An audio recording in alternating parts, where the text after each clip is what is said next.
Hello friends, welcome to Oli veterinary wisdom. दोस्तों, niacin ruminant diet का एक important part बन गया है पिछले कुछ सालों में। अगर हम देखें तो नियासिन वाले कई प्रोडक्ट मार्केट में अब अवेलेबल होने लगे हैं और डेयरी फार्मर्स का भी इंटरेस्ट नियासिन में काफ़ी बढ़ गया है। इसकी वजह है कि रिसेंट जो स्टडीज़ हुई हैं रूमिनेंट न्यूट्रिशन में, उसमें हालांकि नियासिन काफ़ी पुराना एक विटामिन है और जिसे नियासिनामाइड, निकोटिनामाइड या विटामिन B3 भी कहते हैं, लेकिन इसका जो ओवरऑल यूज़ है वो अब काफ़ी बढ़ गया है क्योंकि एनिमल्स का प्रोडक्शन लगातार साल दर साल इम्प्रूव हो रहा है। तो किस तरीके से इसे रूमिनेंट डाइट्स में यूज़ करते हैं, और बेसिक वीडियो बनाने का पर्पस ये है कि ये नियासिन रूमेन में किस तरीके से काम करता है, माइक्रोब्स को कैसे सस्टेन करता है, उनके प्रोडक्शन को, माइक्रोबियल प्रोटीन को, मेटाबोलाइजेबल प्रोटीन को, एनर्जी को कैसे चैनलाइज करता है और किस तरीके से एनिमल को हेल्दी बनाता है। और मोस्टली ये कीटोसिस में काफ़ी हेल्पफुल होता है, उसके प्रिवेंशन में भी यूज़ होता है, उसके ट्रीटमेंट में भी यूज़ होता है। तो आइए शुरू करते हैं। यहाँ पर अगर आप देख रहे हैं तो ये जो घूम रहा है ये नियासिन का मॉलिक्यूल है बेसिकली। इसमें इसे हम निकोटिनामाइड भी कहते हैं, नियासिनामाइड भी कहते हैं, नियासिन भी कहते हैं, और ये बेसिकली कंपोनेंट होता है दो कोएंजाइम्स का। ये कोएंजाइम्स काफ़ी क्रिटिकल मॉलिक्यूल्स होते हैं, ये हमारी बॉडी में भी होते हैं और ये बैक्टीरिया भी इसे यूज़ करता है, इन कोएंजाइम्स को। तो ये जो कोएंजाइम्स होते हैं इन्हें आप ऐसे समझ सकते हैं कि ये मेटाबॉलिज्म में जो केमिकल रिएक्शंस बॉडी के अंदर होती हैं ना, तो इसमें मतलब एक तरीके से मॉलिक्यूल्स को ट्रांसफ़र करते हैं, इलेक्ट्रॉन्स को ट्रांसफ़र करते हैं एक जगह से दूसरी जगह, और एनर्जी जो कैरी होती है वो कैरी होती है in the form of electrons. तो बेसिकली एनर्जी का जहाँ पे भी ट्रांसफॉर्मेशन होता है तो वहाँ पर ये उन इलेक्ट्रॉन्स को लेकर एक जगह से दूसरी जगह जाते हैं। तो इसे कहा जाता है निकोटिनामाइड एडिनाइन डाइन्यूक्लियोटाइड। इस कोएंजाइम को निकोटिनामाइड एडिनाइन डाइन्यूक्लियोटाइड NAD, ये बहुत इंपॉर्टेंट है, इसे आप याद रखें क्योंकि आगे इसी के ऊपर इसका मैकेनिज्म समझा जाएगा। दूसरा होता है निकोटिनामाइड एडिनाइन डाइन्यूक्लियोटाइड फॉस्फेट, ये भी मतलब इसी का ही एक कॉम्पोनेंट है, लेकिन हम यहाँ पे बात करेंगे NAD की। तो एक इम्पॉर्टेंट बात यहाँ पर यह है कि नियासिन जो है वो रूमिनेंट्स के अंदर जो गाय भैंसें होती हैं उनके रूमेन में सिंथेसाइज होता है। ऐसा नहीं है कि वहाँ पर इसे बाहर से ही देना पड़ता है।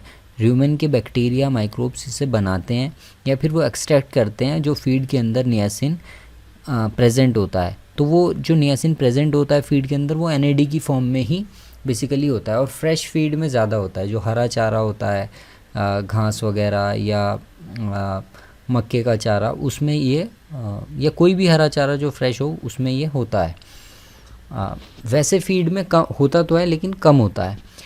और इसकी जो रिक्वायरमेंट्स रहती हैं डेयरी एनिमल्स में वो डुअल रिक्वायरमेंट्स होती हैं। मतलब एक तो माइक्रोब्स को चाहिए नियासिन जो उसके रूमेन के अंदर है, जो उसके पेट के अंदर बैक्टीरिया हैं जो खाने को पचा रहे हैं, उन्हें चाहिए नियासिन। दूसरा, एनिमल्स की अपनी रिक्वायरमेंट भी होती है।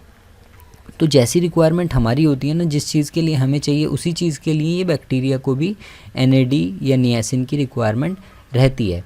अब ये लेकिन इसका जो एब्जॉर्प्शन होता है रूमेन से वो काफ़ी कम होता है, मतलब 2-3% ही ये एब्जॉर्ब हो पाता है जितना हम देते हैं। तो करना क्या पड़ता है, एनिमल की मतलब उसे बढ़ाने के लिए, अवेलेबिलिटी बढ़ाने के लिए, बायोअवेलेबिलिटी बढ़ाने के लिए हम इसकी डोजेज ज़्यादा देते हैं। मतलब इसे एनिमल को ज़्यादा दिया जाता है ताकि वो माइक्रोब्स का पार्ट बने, माइक्रोबियल सिंथेसिस बने, और वो फिर माइक्रोब्स इंटेस्टाइन में आते हैं और एनिमल उसे एब्जॉर्ब कर लेता है। तो नियासिन जो माइक्रोबियल प्रोटीन में प्रेजेंट रहता है वही इंटेस्टाइन तक जाता है और बॉडी को अवेलेबल हो जाता है। बॉडी के अंदर अगर देखा जाए तो नियासिन ट्रिप्टोफैन नाम के जो एक अमाइनो एसिड होता है, प्रोटीन का एक पार्ट होता है ट्रिप्टोफैन, उससे ये बॉडी के अंदर बन सकता है। लगभग 40 से 100 milligram tryptophan 1 milligram niacin body के अंदर बनाता है, लेकिन ये डिफ़र करता है स्पीशीज़ टू स्पीशीज़। मतलब जैसे ह्यूमंस में है उसमें 60 मिलीग्राम 1 ग्राम नियासिन बनाता है, या फिर अगर हम बिल्लियों की बात करें तो उसमें बिल्कुल भी नियासिन नहीं बन पाता है।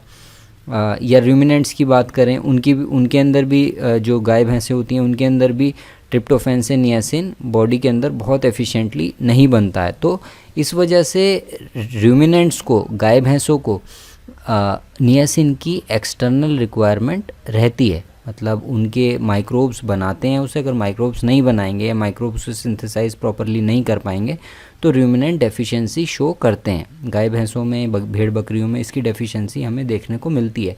इसी वजह से हाई प्रोड्यूसिंग जो एनिमल्स होते हैं उनमें नियासिन की डेफिशिएंसी की वजह से कई बार लीवर, फैटी लीवर होता है, अमोनिया को टॉलरेट नहीं कर पाते, यूरिया नहीं बना पाते हैं, या फिर कीटोन बॉडीज़ बनने लगती हैं, कीटोसिस हो जाती है।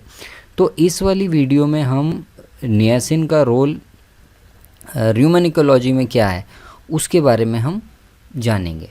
तो नियासिन को ही विटामिन B3 भी कहते हैं। अब ये एक डायग्राम है, अगर आप यहाँ देखें तो इसे डाइजेशन को समझना थोड़ा सा यहाँ पर ज़रूरी है। मतलब डाइजेशन के ऊपर तो मैंने और वीडियोस बनाई हुई हैं, लेकिन नियासिन के पर्सपेक्टिव से यहाँ पर डाइजेशन को हम समझते हैं। ये बैक्टीरिया है हमारा, यहाँ पर आपको दिख रहे हैं। बैक्टीरिया क्या करते हैं, जब पशु चारा खाता है तो ये प्लांट फाइबर के ऊपर जाकर बैक्टीरिया चिपक जाते हैं। जब बैक्टीरिया प्लांट फाइबर के ऊपर जाकर चिपक जाता है तो ये कुछ एंजाइम्स को अपने ऊपर रिलीज़ करता है। मतलब ये जो लाल लाल आपको दिख रहा है ये एंजाइम्स हैं जो फाइबर को डाइजेस्ट करेंगे। तो इन्हें एनवायरनमेंट में खुला नहीं छोड़ता है बैक्टीरिया, उन्हें अपने सेल से चिपका के रखता है। तो जब एंजाइम बाहर आते हैं तो वो बैक्टीरिया की सरफेस पे अटैच हो जाते हैं। तो बैक्टीरिया का अटैचमेंट फाइबर के ऊपर और एंजाइम की प्रेजेंस बैक्टीरिया के ऊपर, ये डाइजेशन के लिए, बैक्टीरिया के फाइबर को डाइजेस्ट करने के लिए एक एसेंशियल पॉइंट होता है। इसी वजह से एक कंट्रोवर्सी भी है कि जो हम एंजाइम बाहर से ऐसे देते हैं वो काम करते भी हैं या नहीं करते हैं। तो इसके ऊपर एक कंट्रोवर्सी रहती है। बहरहाल वो हमारा पॉइंट नहीं है, लेकिन बैक्टीरिया प्लांट फाइबर के ऊपर आकर चिपकता है और तभी ये प्लांट फाइबर को डाइजेस्ट करता है। तो जैसे ये डाइजेस्ट करता है ना, तो जो डाइजेस्ट होने के बाद जो मॉलिक्यूल्स निकल के आते हैं वो बेसिकली शुगर्स होती हैं। हेक्सोसिस मतलब ग्लूकोज या पेंटोसिस शुगर होती हैं, मतलब जिनके अंदर 5 कार्बन होते हैं, जैसे राइबोज वगैरह होती हैं। तो ये निकल के आती हैं। तो इसमें क्या होता है, इसे बैक्टीरिया दोबारा यूटिलाइज़ करता है, इन्हें डाइजेस्ट करता है, और जब इन्हें डाइजेस्ट करता है तो इससे ATP बनती है। ATP बनती है और वोलेटाइल फैटी एसिड बनते हैं। तो उस ATP को माइक्रोब्स या बैक्टीरिया अपने सर्वाइवल के लिए, खुद ज़िंदा रहने के लिए उस एनर्जी को इस्तेमाल करते हैं। तो इस तरीके से ह्यूमन का एनवायरनमेंट चलता है। तो बैक्टीरिया जब उसे डाइजेस्ट करता है ATP को खुद यूज़ कर लेता है, एनर्जी को खुद यूज़ कर लेता है, और जो उसके बाई प्रोडक्ट होते हैं जिन्हें वोलेटाइल फैटी एसिड कहते हैं वो एनिमल यूज़ करता है। मतलब वो एनिमल के अंदर एब्जॉर्ब हो जाते हैं और वहाँ पर वो यूटिलाइज़ करता है। अब जो ग्लूकोज आता है प्लांट फाइबर से, अगर हम यहाँ पर देखें तो प्लांट फाइबर से ग्लूकोज डाइजेस्ट हुआ और ग्लूकोज मिला, ये ग्लाइकोलाइटिक पाथवे में जाता है।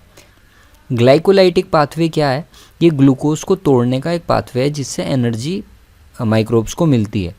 तो जब ग्लाइकोलाइटिक पाथवे में जाता है तो 3 चीज़ें मेनली जनरेट होती हैं। ये ग्लाइकोलाइसिस की साइकिल तो काफ़ी बड़ी है, वो बताने की यहाँ पर ज़रूरत नहीं है, लेकिन इतना समझ लें आप कि जब ग्लाइकोलाइसिस होता है तो उसके बाद 2 ATP मिलती हैं हमें, मतलब मिलती तो 4 हैं, 2 बैक्टीरिया अपने आप यूटिलाइज़ कर लेता है, और 2 NADH मिलते हैं, NADH के मॉलिक्यूल्स मिलते हैं। जैसे मैंने बताया था आपको, NAD nicotinamide adenine dinucleotide, 2 NADH के मॉलिक्यूल्स मिलते हैं और 2 पायरुवेट के मॉलिक्यूल्स मिलते हैं।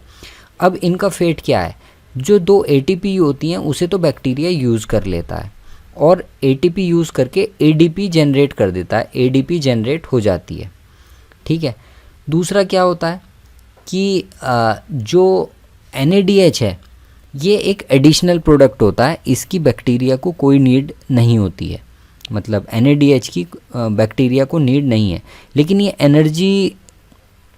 एनर्जी रिच कंपाउंड है। ये जो NADH है ये ग्लाइकोलाइटिक पाथवे में मतलब बना है और एनर्जी रिच कंपाउंड है, इसके अंदर एनर्जी है, लेकिन उसे बैक्टीरिया यूटिलाइज नहीं कर पाता है।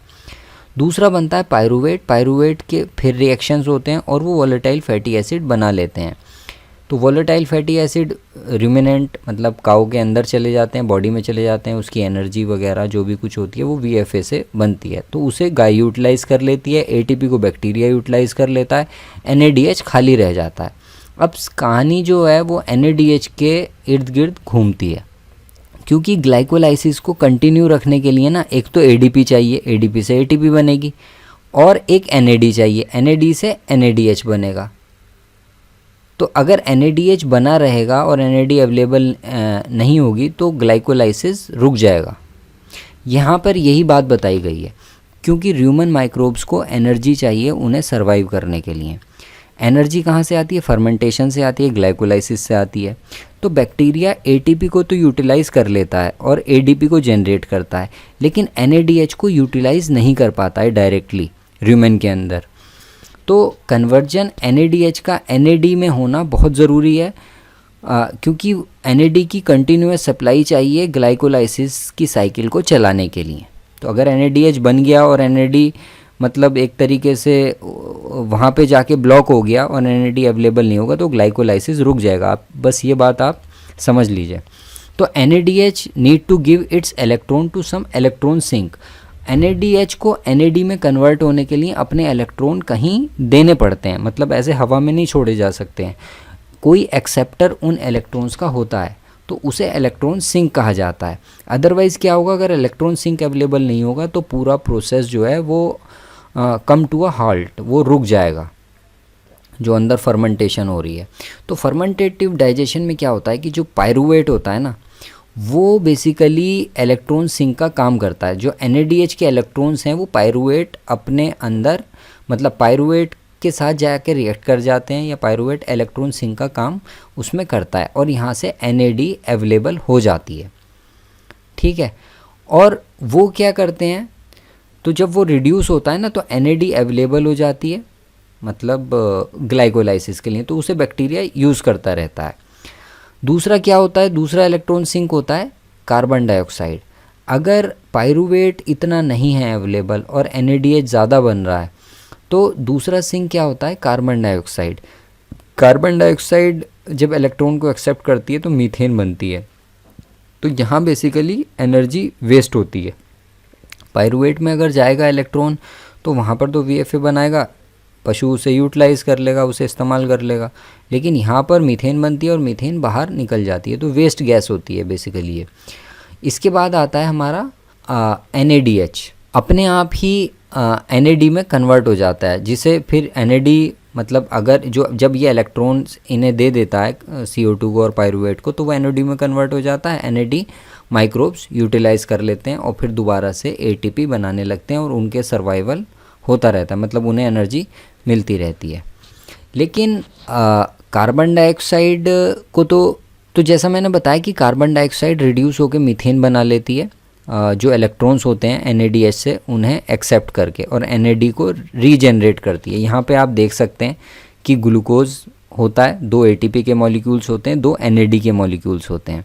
ग्लाइकोलाइसिस होता है, 2 पायरुवेट मिल जाते हैं, 4 ATP मिल जाती हैं, 2 यूज़ कर लेता है बैक्टीरिया और 2 NADH मिल जाते हैं। ठीक है, तो ये NADH ही मेन प्रॉब्लम क्रिएट करते हैं। प्रॉब्लम क्या क्रिएट करते हैं, ये भी तरीका है, एक सिस्टम है कुदरत का। तो ये जो पाथवे होते हैं ना, इनके जो एंड प्रोडक्ट्स होते हैं फर्मेंटेटिव डाइजेशन के, वो बेसिकली या तो VFA होते हैं, मतलब वोलेटाइल फैटी एसिड, जिन्हें पशु इस्तेमाल कर लेता है। एक मीथेन होती है, मीथेन वेस्ट के तौर पे बॉडी से बाहर निकल जाती है, जो बल्चिंग होती है ना, डकार लेता है पशु, उसके अंदर मीथेन बाहर निकल जाती है। और ये एनवायरनमेंट के लिए बहुत ख़तरनाक गैस है, मतलब ये ग्रीन हाउस गैस है। कार्बन डाइऑक्साइड से कई गुना ज़्यादा इसके अंदर पोटेंशियल है गर्मी को सोख के रखने का। तो मीथेन एक बहुत बड़ी प्रॉब्लम है। इसी वजह से इंडिया के लिए ये कहा जाता है कि यहाँ पे एक बहुत बड़ी पॉपुलेशन अनप्रोडक्टिव एनिमल्स की है, जो कि सोर्स है मीथेन और ग्रीन हाउस गैसेस का। बहरहाल वो एक अलग टॉपिक है। तो प्राइमरली क्या होता है कि जो VFAs होते हैं, volatile fatty acid, acetate, propionate और ब्यूटायरेट, ये जनरेट होते हैं पायरुवेट से, और इन्हें कौन जनरेट करता है? इन्हें वही NADH जनरेट करता है। NADH अपने इलेक्ट्रॉन्स VFA को देता है, पायरुवेट को देता है, और ये चीज़ें बन जाती हैं। तो यहाँ पर आपको सिंपली ये बात अंडरस्टैंड करनी है कि जो एक्सेस इलेक्ट्रॉन्स होते हैं ना, उन्हें न्यूट्रलाइज होना होता है, और NADH इन एक्सेस इलेक्ट्रॉन्स को रिप्रेजेंट करता है। अब एक्सेस इलेक्ट्रॉन्स चैनलाइज या तो कार्बन डाइऑक्साइड की तरफ होंगे तो मीथेन बन जाएगी, जिसे हम कहेंगे कि ये वेस्ट हो गई है एनर्जी। या फिर क्या होगा कि जो एसीटेट होगा वो ब्यूटायरेट जो पायरुवेट होगा वो एसीटेट और ब्यूटायरेट में कन्वर्ट होगा। लेकिन ये जो कन्वर्जन होता है ना पायरुवेट का ब्यूटायरेट या एसीटेट में, ये बहुत एफिशिएंट नहीं होता। इसमें भी कुछ NADH बनती है, मतलब एक्स्ट्रा इलेक्ट्रॉन जनरेट होते हैं। वो एक्स्ट्रा इलेक्ट्रॉन कहाँ जाएंगे? अगर मतलब वो जनरेट होंगे तो वो जाहिर सी बात है कार्बन डाइऑक्साइड रहेगी, वहाँ मीथेन बना लेंगे, और मीथेन के ज़रिए एनर्जी वेस्ट होके बाहर निकल जाएगी। लेकिन जो प्रोपियोनेट होता है उसमें NADH का कोई प्रोडक्शन नहीं होता। मतलब पायरुवेट से जब प्रोपियोनेट बनेगा तो NADH नहीं बनेगा। इसका मतलब है एक्सेस इलेक्ट्रॉन अवेलेबल नहीं रहेंगे। एक्सेस इलेक्ट्रॉन अवेलेबल नहीं रहेंगे तो वो मीथेन नहीं बनाएंगे। तो अगर प्रोपियोनेट की तरफ जो पाथवे है पायरुवेट का VFA बनाने के लिए, अगर उसे प्रोपियोनेट की तरफ मोड़ दिया जाए तो एनर्जी को, वेस्टेज को रोका जा सकता है र्यूमेन के अंदर। और यही कई सारे जो भी प्रोडक्ट्स आते हैं या जो न्यूट्रिशनिस्ट हैं उनका यही एक पॉइंट रहता है कि प्रोपियोनेट के प्रोडक्शन को उसके अंदर र्यूमेन के अंदर बढ़ाया जाए ताकि एनर्जी को वेस्ट होने से हम रोक सकें। वो एनर्जी जब वेस्ट होने से रुकेगी तो प्रोडक्शन और एनिमल हेल्थ और वो सब चीज़ें अपने आप जाहिर सी बात है बढ़ेंगी। तो कंडीशन जो फेवर करती हैं प्रोपियोनेट जनरेशन के लिए, उससे क्या होता है, एनर्जी का बॉडी के अंदर फ्लक्स बढ़ जाता है।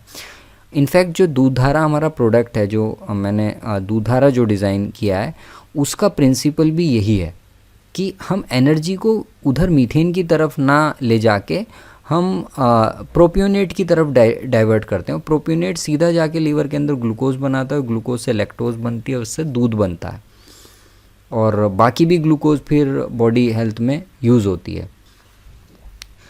अब अगर हम इसकी समरी देखें तो नियासिन की रिक्वायरमेंट बेसिकली फर्मेंटेशन को चलाए रखने के लिए है। तो continue fermentation in the र्यूमन, availability of NAD is essential. NAD हमें चाहिए अगर हमें फर्मेंटेशन र्यूमन के अंदर बनाए रखना है। हाई प्रोड्यूसिंग एनिमल्स में जब एक्स्ट्रा फीड हम अपने एनिमल्स को ऑफ़र करते हैं तो जाहिर सी बात है एक्स्ट्रा माइक्रोबियल एक्टिविटी भी चाहिए, मतलब एक्स्ट्रा बैक्टीरिया चाहिए जो वो उस फीड को पचाने में हेल्प करें। जब माइक्रोब्स एक्स्ट्रा होंगे तो उन्हें जाहिर सी बात है NAD की भी रिक्वायरमेंट बढ़ जाएगी फर्मेंटेशन की। जब फर्मेंटेशन बढ़ेगा तो नियासिन भी चाहिए ग्लाइकोलाइसिस को कंटिन्यू रखने के लिए। दूसरी चीज़ क्या होती है कि जो बॉडी की रिक्वायरमेंट होती है NAD की, वो भी इंक्रीज़ हो जाती हैं क्योंकि लीवर को ज़्यादा एनर्जी मेटाबोलाइज करनी होती है, मतलब हाई प्रोड्यूसिंग एनिमल्स में, तो वहाँ पे भी नियासिनामाइड चाहिए होता है। तो नियासिन का सप्लीमेंटेशन इस वजह से हाई प्रोड्यूसिंग एनिमल्स में किया जाता है ताकि फर्मेंटेशन को बढ़ाया जा सके। मतलब फर्मेंटेशन के लिए जो एक रॉ मटेरियल है नियासिन या नियासिनामाइड की फॉर्म में, NAD की फॉर्म में, उसे हम बढ़ा सकें और एनिमल के लीवर में भी एक्स्ट्रा नियासिन पहुँचे ताकि वो उस एनर्जी को मेटाबोलाइज कर सके, क्योंकि नियासिन ही एनर्जी मेटाबॉलिज्म के लिए, बाकी B विटामिन भी चाहिए होते हैं लेकिन नियासिन का एक अलग रोल रहता है। तो फंक्शन काउस के अंदर इसका क्या है, नियासिनामाइड का या नियासिन का?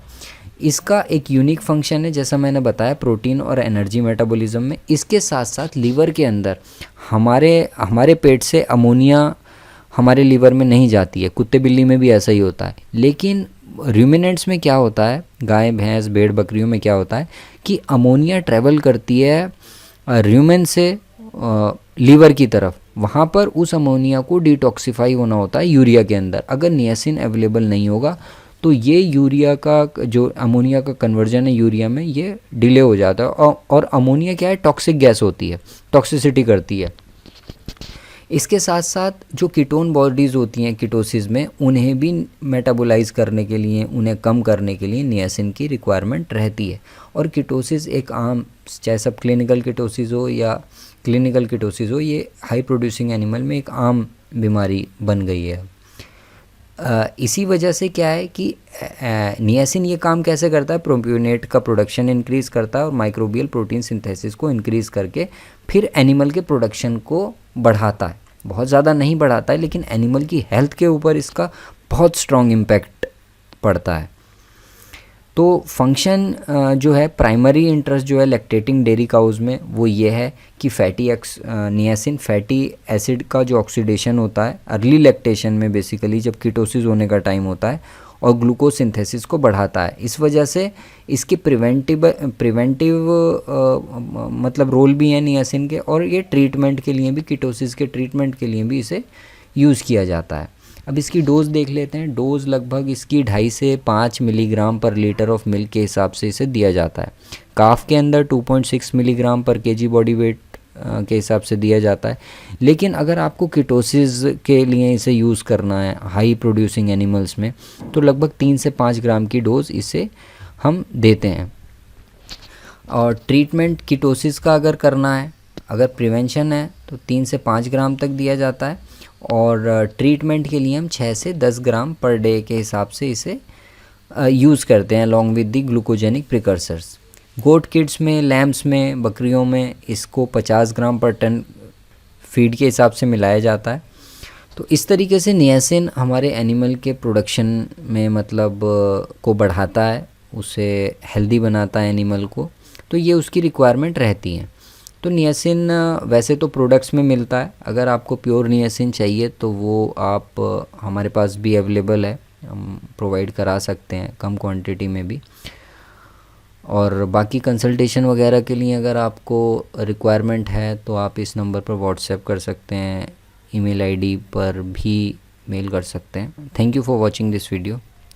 दूधधारा आपके डेयरी पशुओं के लिए एक नया अनोखा ऑर्गेनिक उत्पाद है। इसे दूध देने वाली गाय भैंसों के साथ साथ भेड़ बकरियों में भी बखूबी इस्तेमाल किया जाता है। दूधधारा दूध उत्पादन को बढ़ाकर पशुओं को स्वस्थ बनाता है। दूधधारा फीड और फाइबर का डाइजेशन बढ़ाता है, मैन्योर स्कोरिंग पर सकारात्मक प्रभाव डालता है। दूधधारा पशुओं का वजन भी बनाकर रखता है, अर्ली लैक्टेशन में पैदा होने वाले नेगेटिव एनर्जी बैलेंस को भी कम करता है। साथ साथ दूधधारा माइकोटॉक्सिन के हानिकारक प्रभावों को भी कम करता है और लीवर को स्वस्थ बनाए रखने में मदद करता है। लैक्टेशन के अंतिम चरण और ड्राई अवस्था में यह बॉडी स्कोरिंग को बढ़ाता है, जो कि अगली लैक्टेशन में होने वाले दूध उत्पादन के लिए बहुत जरूरी होता है। दूधधारा हीफर में भी ज्ञापन होने के लिए पर्याप्त वजन प्राप्त करने में मदद करता है।